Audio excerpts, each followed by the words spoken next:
A'udzu billahi minasyaitonir rajim. Bismillah, alhamdulillah, wassalatu wassalamu ala Rasulillah wa ala alihi wa sahbihi ajma'in. Ang papuri kay Allah subhanahu wa ta'ala, ang siyang tunay at tanging nag-iisang Diyos. At ang kanyang pagpapala, kapayapaan, pagpugay ay mapasa ating mahal na propeta Muhammad sallallahu alaihi wasallam. Ako'y sumasaksi na walang ibang Diyos na dapat sambahin maliban si Allah. At ako'y sumasaksi na si Muhammad sallallahu alaihi wasallam ay kanyang propeta at huling sugo. Mga kapatid sa Islam, mga sumusubaybay sa internet, ang aking naiisip marahil sa ngayon, sa mga pinag-aaralan natin sa sahaba, ay may napili ka na para sa sarili mo. Na maaring itong sahabang ito yung katauhan o pananampalataya na gustong marating ng aking puso. Walang masama doon dahil inilagay sila dyan ni Allah subhanahu wa ta'ala para maging halimbawa para sa atin. Pero wala nang pinakamainam na halimbawa kundi ang Rasulullah sallallahu alaihi wasallam. Meron tayong tinatawag sa Islam na khalifa. Ang namumuno sa Islam ay tinawag ng Rasulullah sallallahu alaihi wasallam na khalifa. Ang salitang khalifa, hindi yun masama. Baka na-overuse siya sa media. Tinatranslate nila yon as caliphate, pero galing yon sa salitang khalf. At ang ibig sabihin ng khalf ay likod. Khalifa, ibig sabihin yung sumunod, successor. So very basic. Ang khalifa ng Rasulullah sallallahu alaihi wasallam ay si Abu Bakar. At minsan tinanong si Abu Bakar, yung susunod sa iyo, anong tawag ya Abu Bakar? Sabi nila, Khalifatu Rasul. Kasi siya Khalifatul Rasul. Siya yung successor ng Rasulullah sallallahu alaihi wasallam. So pagkatapos ni Abu Bakar, dalawa na, Khalifatul Rasul. Yung susunod sa kanya, Khalifatul Rasul. Pag 10 na, Khalifatu. So kawawa naman. So isang beses sila ay nag-uusap si Umar ibn al-Khattab radiyallahu anhu at may dumating mula sa ibang lugar, pagbungad, Salamu alaikum ya Amirul Mu'minin. First time nilang narinig yon, nang narinig nila, nagustuhan nila. Sabi niya, yan ang magandang tawag sa mga mamumuno sa Muslim. Ang pinuno, amir ng mga mananampalataya. So, sinasabi na yung khalifa ang may pinakamataas na posisyon sa pamahalaang Islamiko. Mga kapatid sa Islam, kaya ako binabanggit to, sa maiksing oras na ito, inshallah, ating kikilalanin ang isa sa khalifa ng Rasulullah sallallahu alaihi wasallam, isa sa 4 na khalifa ng Rasulullah sallallahu alaihi wasallam, at gabayan nawa tayo ni Allah subhanahu wa ta'ala, maintindihan natin o maunawaan natin ang mga aral na makukuha mula sa kanya. Siya si Umar ibn al-Khattab radiyallahu ta'ala anhu. Takbir! Kasi excited ako dito na talakayan, pero baka hindi natin maubos yung oras. Baka may part 2, may part 3, Allahu alam. Si Umar ibn al-Khattab radiyallahu anhu ay 27 years old nang naitalang mag-Muslim. Siya ay mayaman dahil nasa pamilya ng matataas. Mamaya makikita natin yung background ng kanyang family. Tinatawag din siya na Safiru Quraish, ambassador ng Quraish. Kita niyo yung taas ng posisyon. Pag ang Quraish meron transaksyon sa ibang tribo, sa ibang lugar, siya yung pinapadala. Siya ay kinakatakutan. Bakit? Pag may gustong patayin si Omar, dahil nakita lang niya, pinapatay niya. Subhanallah. Ito ang personalidad ni Umar ibn al-Khattab radiyallahu anhu. At umamin siya na maraming beses na siya ay sumasamba noon sa rebulto na mismong gawa niya sa kanyang kamay. Bagay na pinagsisisihan niya, kalugdan nawa siya ni Allah subhanahu wa ta'ala. Sinasabi niya siya ay na-involve sa mga alak at pati sa babae. Lahat ng ito ay makikita na background ni Umar ibn al-Khattab radiyallahu ta'ala anhu. Kasama siya sa mga nagagalit sa Rasulullah sallallahu alaihi wasallam. Bakit? Kasi si Umar para bang mapagmahal siya sa kanyang bayan. Ngayon, ang Rasulullah sallallahu alaihi wasallam ay parang dumating at sinira niya yung Quraysh, nagkahati-hati, nagkakagulo-gulo. So ayaw ni Umar yun. Although siya ay natatakot sa mga sinasabi ng Propeta Muhammad sallallahu alaihi wasallam laban sa Quraysh dahil ito ay alam niyang may katotohanan. Pero tinatakpan niya, tinatago niya, at yan ang kahulugan ng kafir. Alam niyo ibig sabihin ng kafir? tinatakip. Pag may katotohanan, literally, ayaw mo malaman, tinatakpan mo. At yun ang kafir. So si Umar ibn al-Khattab radiyallahu anhu, alam niya may katotohanan doon, pero hindi niya tinatanggap. Kaya siya ay kabilang sa mga tao nagsasabing si Muhammad ay kailangan ng tapusin, patayin o pahintuin sa kanyang ginagawa. Isang araw, ang Rasulullah sallallahu alaihi wasallam ay nagsasala sa Kaaba, early stage to ng Islam. At dumating si Abu Jahal. Siya ay sinaktan, hinampas, at walang magawa ang Rasulullah sallallahu alaihi wasallam dahil kung pag-aaralan natin si Abu Jahal, ang background niya ay masyadong mataas at hindi siya madaling gantihan. So nagsasala ang Rasulullah sallallahu alaihi wasallam, hinampas siya, sinaktan siya at walang nagawa ang Rasulullah sallallahu alaihi wasallam. Nalaman ito ng mga tao na siya ay sinasaktan at dumating si Hamza bin Abdul Muttalib, uncle ng Rasulullah sallallahu alaihi wasallam, nakasabit sa kanya yung gamit pangangaso. Ibig sabihin, galing siya sa hunting. Dumating si Hamza, at yun ang pinagkikwentuhan ng mga tao. Hamza, ang pamangkin mo na si Muhammad, sinaktan ni Abu Jahal.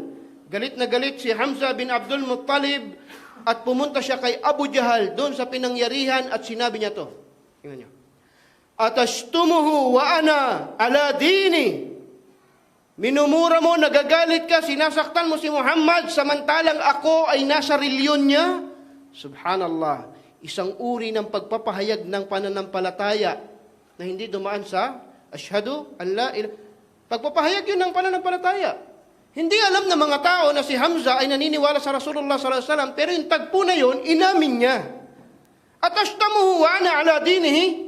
Sinaktan mo si Muhammad, nagagalit ka sa kanya, hindi mo ba alam na kung ano yung sinasabi niya, sinasabi ko rin? Aqulu ma yaqul. Kung galit ka sa kanya dahil nagtuturo siya ng tauhid, magalit ka rin sa akin. At hinampas niya si Abu Jahal ng kanyang, yung pana, yung bit niya ng pangangaso. Ngayon, anong kinalaman na ito sa kwento ni Umar ibn al-Khattab radiyallahu anhu? Malaki. Dahil ang nanay ni Umar ibn al-Khattab radiyallahu anhu ay kapatid si Abu Jahal. So, ano niya si Abu Jahal? Uncle. Tiyuhin. Nang nalaman ito ni Omar, galit na galit siya at ang Rasulullah sallallahu alaihi wasallam ay uncle naman niya si Hamza na nagmuslim na sa ganung paraan ng pagkakataon. Masya Allah, no? Gusto ko lang magbigay ng konting explanation dito. May mga tao hindi pinapahayag na Muslim. Pero kung nagalit sila, nagtanggol sila ng Islam, at pinahayag nila yung kanilang paniniwala, huwag kayo magalit dyan. Dahil kung ano paniniwala niya, siya rin paniniwala ko. Isang uri yun ng shahada. Isang uri yun ng pagpapahayag ng Islam. So anong kulang doon? Mag-practice. Kaya naiulat na si Hamza, inshallah, matalakay natin ang buhay niya. Pagkatapos ng pagkakataon na ito, ay nag-practice na ng Islam. So lumalabas, uncle sa uncle.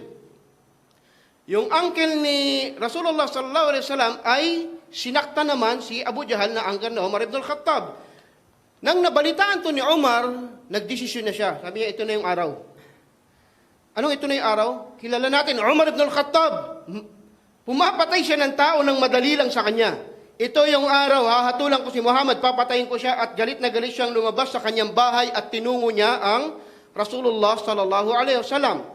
Nang siya ay papunta sa Propeta Muhammad sallallahu alaihi wasallam para hatulan, patayin, nakasalubong niya itong tao na ang pangalan ay si Nu'aym ibn Abdullah, na Muslim na, subalit hindi pa naglalantad. Hindi pa marami yung nagmumuslim noong panahon na yun. Naiulat na si Umar ibn al-Khattab ay pang 40 na nagmuslim, wallahu alam. From 38 to 40, Allahu alam. Ganun palang karami Muslim noon. So nakasalubong ito ni Umar, si Nu'aym, sabi niya, "Ya Umar, galit na galit ka, saan ka pupunta? Ngayon ang araw na hahatulan ko si Muhammad." Bakit?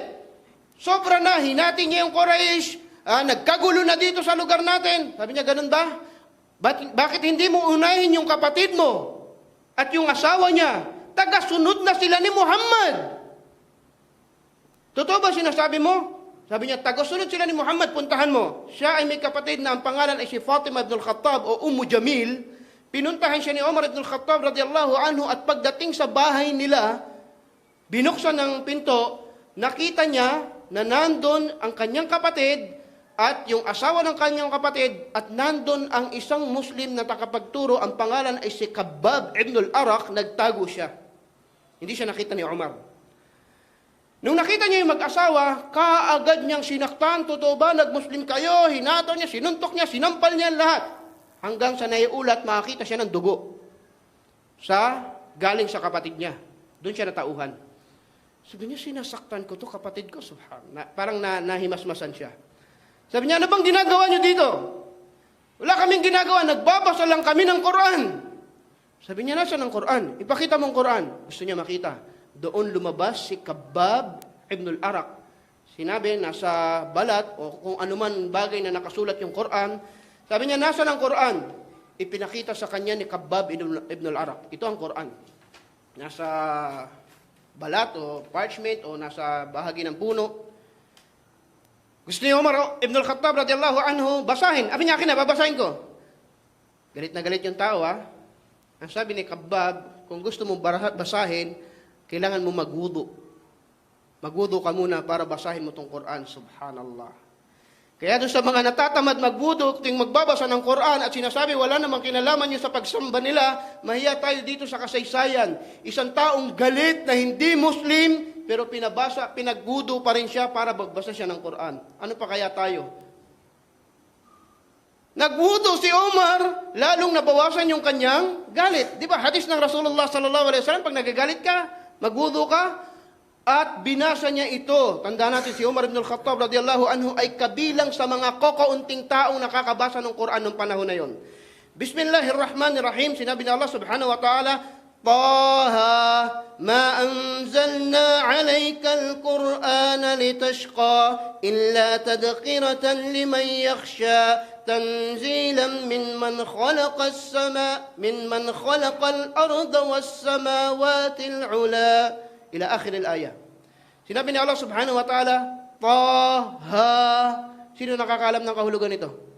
Walang magtataas ng kamay, ha? Walang may alam. Si Allah subhanahu wa ta'ala, ang Quran ay hindi pinababa para magpahirap.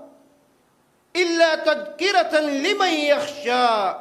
Ito ay paalala sa mga taong may takot kay Allah. Tanzilan min man khalaqal arda was samawati al-ula. Ito ay nagpinababa mismo ni Allah na naglikha ng mga langit at lupa. Kaunti lang nabasa ni Umar ibn al-Khattab radiyallahu anhu, kapraso. Nagwudu siya, galit na galit, natauhan siya doon sa dugo, binasa niya itong aya. Alam niyo sabi niya, dalhin niyo ako kay Muhammad. At nasa ng propeta Muhammad sallallahu alaihi wasallam ng panahon na ito, sila ay nasa bahay ni Al-Arqam ibn Al-Arqam, Darul Arqam. Lagi natin sinasabi. Pagdating doon, kumatok siya at pinagbuksan siya ng pinto, sabi sa isang riwaya. Sinabi kay Hamza, si Hamza, yung uncle niya na matapang, si Umar nasa pinto. Ang sabi ni Hamza radiyallahu anhu, dalawang riwaya. Una, sinabi niya, nagdua siya, Ya Allah, kung gusto ni Umar ng kabutihan, ay gabayan mo siya ng Islam. Subalit kung gusto niya ng kasamaan, Ya Allah, gawin mong madali sa amin ang pagtapos sa kanya. Pangalawang riwaya, kung dumating siya, sabi niya sa kausap, nagtanong, kung dumating siya at gusto niyang kabutihan, ibibigay natin sa kanya ang kabutihan. Kung gusto niya ng kasamaan, faqatalnahu bisayfi. Papatahin natin siya sa kanyang sariling espada. Sino to? Si Hamza ibn Abdul Muttalib. Kaharap sino? Umar ibn al-Khattab radiyallahu anhu. Sinabi, tinanggap nila si Umar kahit na may tensyon nangyari, may dugo, pero bakit tinanggap? Dahil alam daw ng mga sahaba doon sa Darul Arqam na inaasahan nilang darating isa doon sa dalawa. Sapagkat nung umaga narinig nila ang Rasulullah sallallahu alaihi wasallam na nagdua, Allahumma a'izzal Islam bi ahadil umarain. Ya Allah, gabayan mo ang isa sa dalawang haligi na ito ng Quraysh sa ikalalakas ng Islam. Sino sila? Si Abu Jahal at si Umar. Kaya pag bukas nila ng pinto, inaasahan nila, baka ito yung dua ng Rasulullah sallallahu alaihi wasallam. Subhanallah. Kaya pagpasok niya sa Rasulullah sallallahu alaihi wasallam, sabi ng propeta sallallahu alaihi wasallam, "Ya Umar, ikaw ay aking iniimbita sa pananampalatayang Islam." Ang sagot ni Umar, "Ashhadu an la ilaha illallah wa annaka Rasulullah." Fakabbar al-muslimun. At nagtakbir ang mga Muslim, sobrang takas ng takbir na naririnig daw hanggang Kaaba. Allahu Akbar! Allahu Akbar!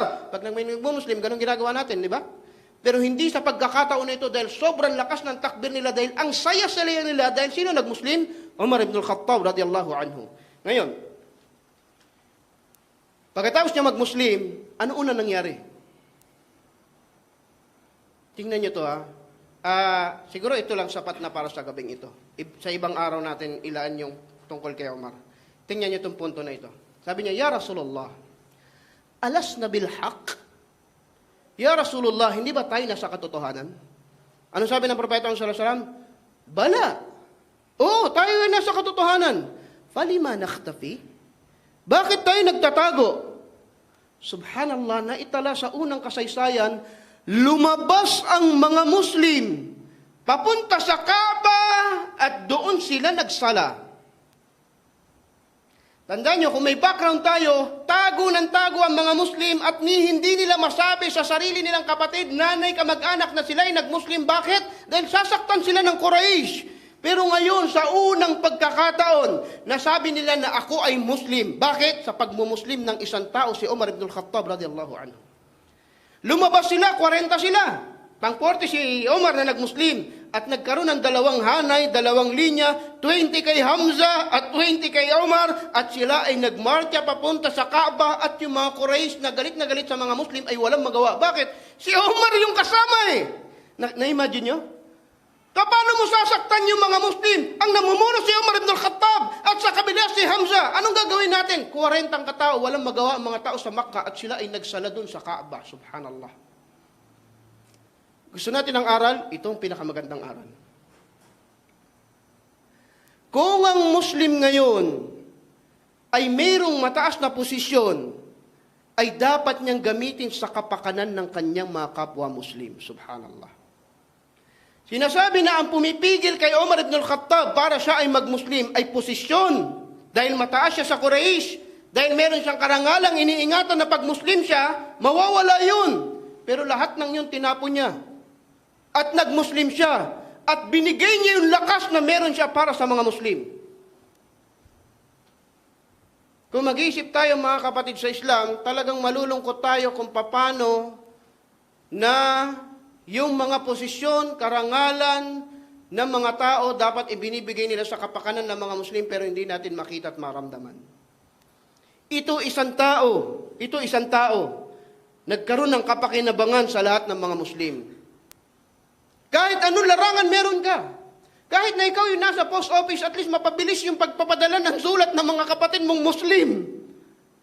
Kahit anong meron ka, ibigay mo sa Islam. Katulad ng napakalaking aral makukuha natin dito kay Umar ibn al-Khattab. Pero ang nangyayari, marami diyan nasa posisyon, pero walang pakinabang ang mga Muslim sa kanila. Totoo yun. Mataas na posisyon, may mga pera, walang pakinabang ang mga Muslim sa kanilang mga pera. May mga salapi, pero walang pakinabang ang mga Muslim. Hindi nila matulungan yung mga Muslim sa ikaluunlad ng mga Muslim. Ito, napakalaking aral. Gusto ko sanang bigyan ito ng diin para kumuha tayo ng aral dito para may mga magising tayo mga kapatid na Muslim na at least matulungan nila yung mga nasa baba dahil na sila ay nasa taas.